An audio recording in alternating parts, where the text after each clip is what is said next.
Have you ever felt lost?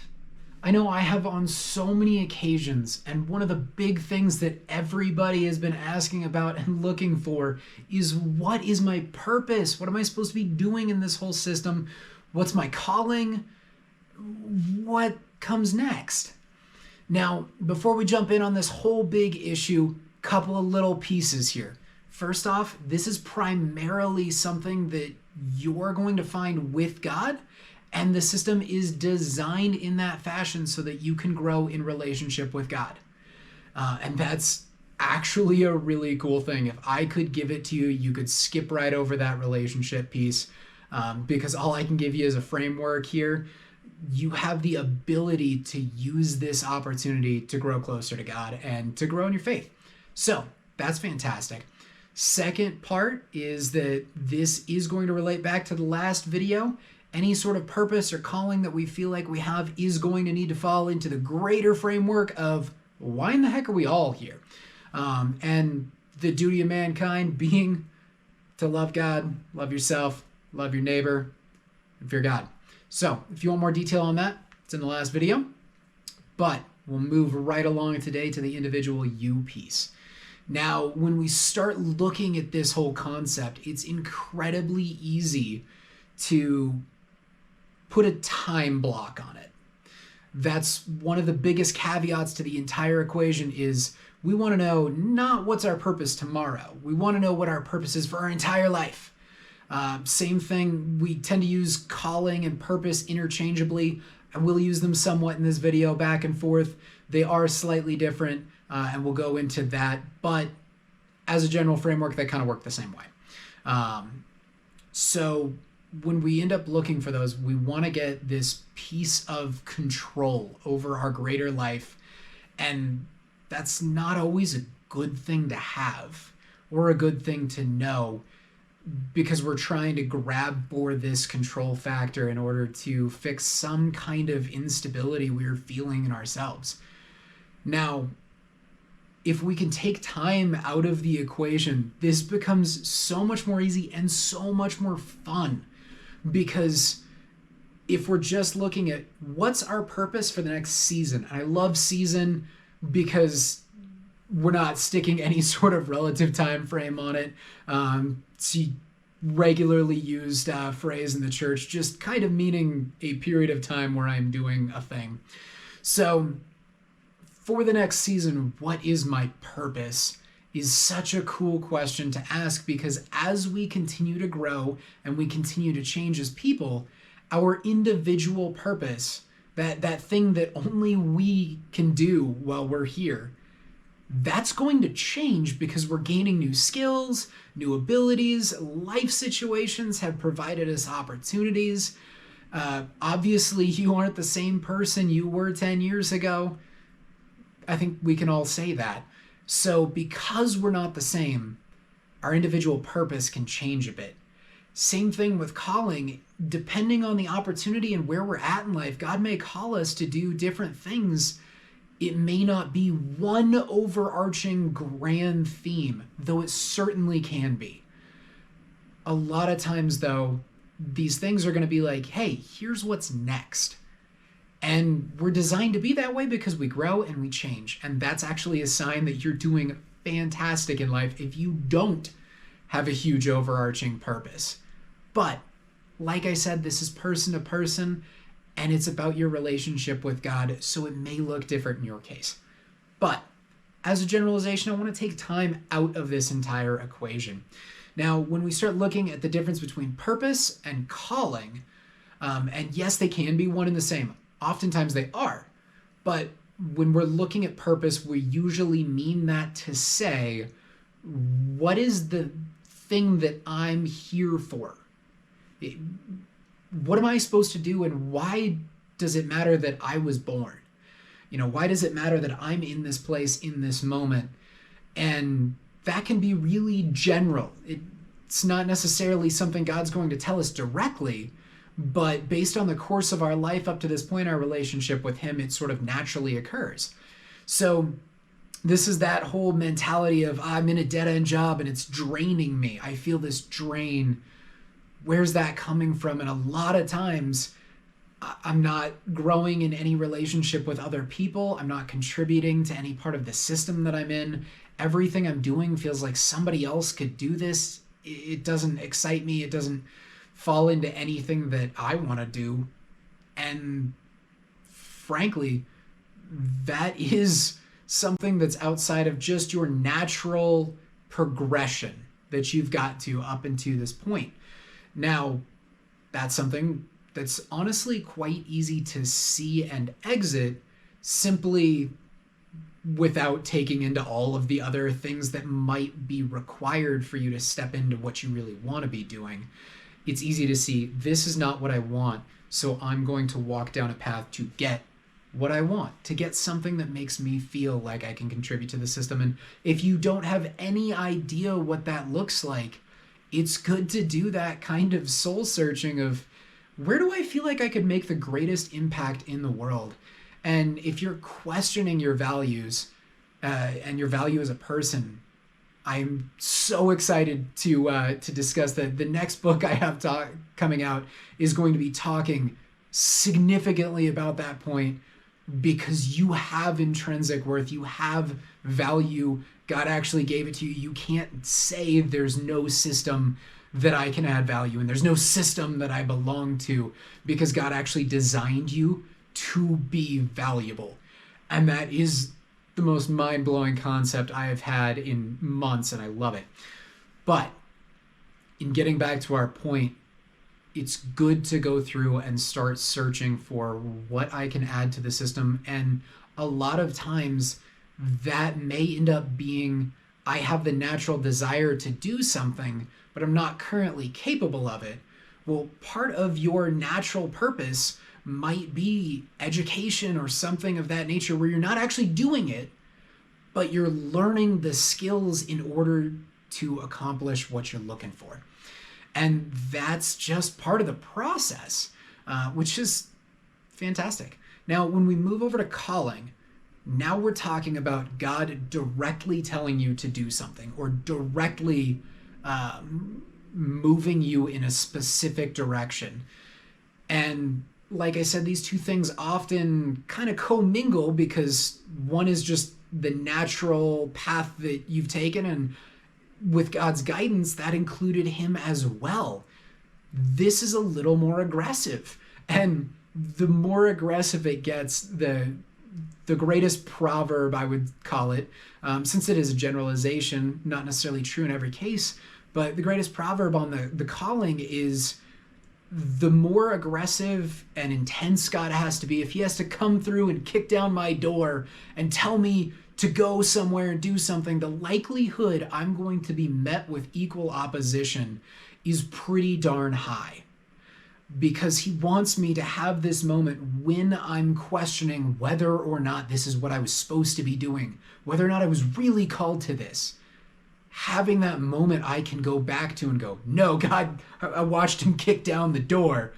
I'm very clear this is what I'm supposed to be doing. So we end up having more intense moments. Now, that theme is repeated through the Bible. It's not true in every case. But that's a lot of why I had an old missionary friend that used to always say, I hope your calling is quiet.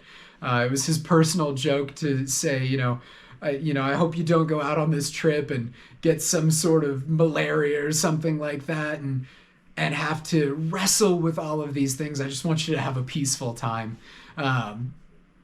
But that is this sort of difference. So when we want to have this insane, crazy calling like Moses and have a bush burst into flame, be ready to take on Egypt.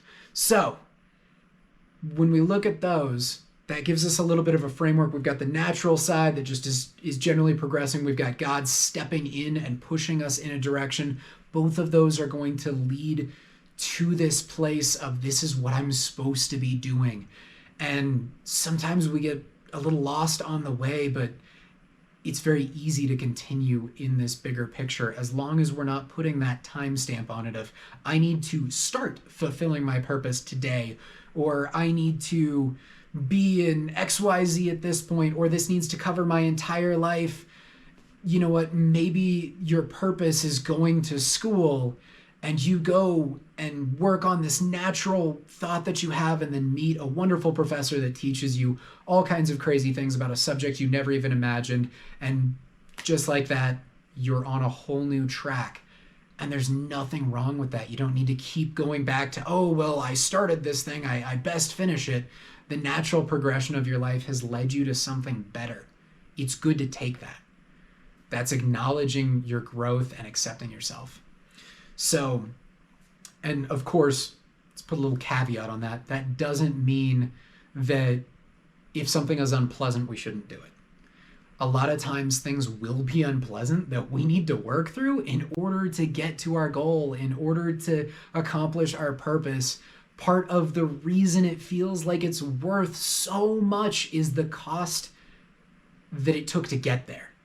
Because it wasn't easy for me. I didn't just fall in and it happened. This was something that was mentally stimulating and challenging for me. So please don't take that as a, oh, I guess I can just stop this because it's not fun and, go do whatever I feel like. It's not what I'm saying at all. What I'm saying is naturally there's going to be bigger goals, and it's okay to sacrifice the ones that no longer make sense. Not that they're hard or easy, just that they don't make sense. So we start working towards that goal. We start working towards our purpose and our calling and the thing God gave us. What happens next? Well, oftentimes, again, like I said, we want it to start right away. God called me to speak in front of thousands of people in 3 days from now. I'm just sitting around my house wondering, well, where are the people? And was God wrong? No. He didn't tell me when it was going to happen. He just told me that was the goal. And when we keep that framework in mind, understanding this could be something that takes 20 years, this could be something that takes an afternoon, that's not the point. The point is accomplishing our calling and doing it with God and growing in that incredible relationship. That's part of his way of showing his love for us, is getting to do it together. So we end up going into these seasons where we wonder about the difference between calling and provision. And this is a topic I think I've talked to 5 people in the last month about, trying to figure out the difference, because, God called me to, go do some crazy thing. So why am I working a dead-end job and there's no way for me to get out of this? I'm looking, but it seems like I'm just stuck here. And this crazy thing God called me to do just isn't happening. We hit these points of provision where God allows us a season, or whatever you'd like to call it, to figure out the foundational pieces that are going to be critical to us accomplishing our calling. And that time is perhaps some of the most useful time you'll ever get in life, because no one is watching you. No one is judging you. You're not leading a church of 10,000. Of course, the pastor of a church of 10,000 is still going to have their own issues. They're still going to need to work through things, but it's going to be much more difficult when they're in the limelight the entire time than if they're by themselves all day, just being allowed to be them. Now, this isn't any sort of crazy issue that we have to stay in this place, but it is something that you should cherish deeply. The coolest phrase I ever heard was "enjoy your time in the cave," was what another missionary had called it, because it's this time before you're out in public, before anybody has to see you. And we are so quick to rush out of that and get out because this doesn't feel like it's part of my purpose. But we're just focusing on this endpoint of where we want to be, and that's good. It keeps the goal in mind. That's awesome, but it's so easy to get frustrated when we don't consider the fact that part of accomplishing every goal is the work it takes to get there. And the first step is always preparation. And any good goal, any good plan, you're always going to be planning. You're always going to be figuring out what needs to be done in order to do that, and accomplishing those foundational tasks before you step into it. Obviously, somebody who's a doctor doesn't decide at 18 when they graduate high school, I'm going to be a doctor, and then immediately walk into a hospital and go show me a patient and start doing surgery. That's never going to be a good thing. They're going to go to med school. They're going to figure out how to do it. They're going to go through all of this training where they may not be practically getting to do the job yet. That's awesome. And the better they do, the more they learn, the better they're able to transition over to this new skill, this new task, and perform it to the best of their ability. That's what that time is in provision. It's also going to look like really practical things. God does provide practically. And this has looked different throughout time, but I love the story of manna when they're wandering in the wilderness for 40 years and they got this food from God that sounded really, really cool on paper.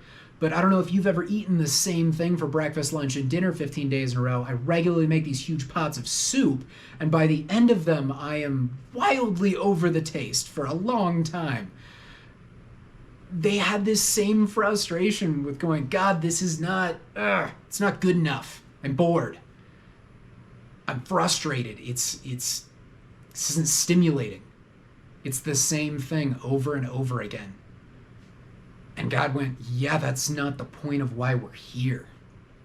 The point of this 40 years where they can grow in relationship with God before entering the promised land, because the first time they tried it, it didn't go so well. And so God spends all of this time preparing them and teaching them, and they are being provided for. It can be, and yes, there are wonderful times when God has this just all-out incredible provision that's way more than we ever asked for and ever could have imagined. But a lot of times these, jobs where we're going, man, God called me into ministry, why am I working a dead-end job? Well, guess what? This is paying for the bills so that this is purposed, in order that you can focus on what's important, rather than having to go absolutely crazy over something that's not going to turn into anything. The point is so that you're able to focus on the next thing. And what we also really like to do is completely separating calling and provision. That, okay, there's the season of provision, my 40 years in the wilderness, okay, I can do that, I can get that, but at what point do I get to cut it off completely and now I'm, famous? It doesn't always go that way. And that's not necessarily how it should look. Of course, there's times where it's like that, but a lot more often we tend to see a slow transition from one to the other, where we end up doing both things at once. Back to my example with the doctors, what do they have first? They've got residencies, they've got all kinds of internships, things like that. To be fair, I'm not a doctor, I don't know the entire path, but it doesn't go straight from out of med school, all right, I'm a doctor of 20 years with all this skill and experience. There's this learning path where they're transitioning from student to master.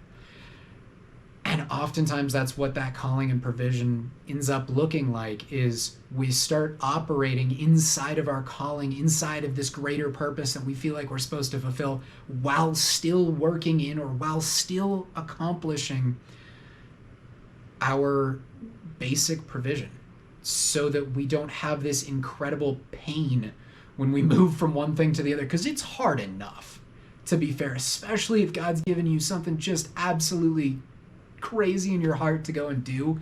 It's hard enough to put yourself out there and try that and just go full bore for a beautiful dream. Put on top of that, okay, I'm just going to pick up, quit, and have no income, no stability, no anything on top of that. That may be more than you're able to handle at the moment. And so God doesn't always just shove us one to the next. A lot of times he'll allow for that slow transition, which again makes us feel frustrated because we throw that little time block on there. So my challenge for you as you go forward is to try to see and look at your purpose, that natural desire that you have, separate that out from whatever is frustrating you in life so that you can move on from this thing that you're going, I devote so much time and it doesn't do anything. God, why am I here?